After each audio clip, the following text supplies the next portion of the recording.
Are you looking for to make trending vintage comic poster AI trend? Then you're on the right video. Today I'll be showing you the step-by-step process on how you can easily make vintage comic poster AI. First thing first, what you need to do is, you simply have to copy all of this prompt. By looking at this, you can also adjust the prompt. Here, instead of Billie Eilish, you can adjust and add something else. Once done, now go back and head over to Safari. Move into ChatGPT. Make sure you are logged in. Once logged in, tap on this plus icon. Head over to Photo and move into Photo Library.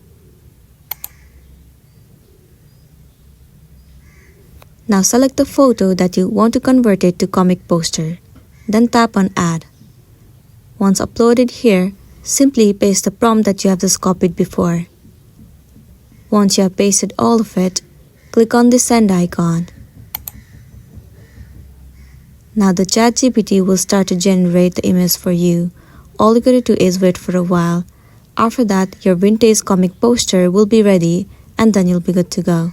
So that's the end of the video. If this video helped you, give it a like and check out our next tutorial. Thank you.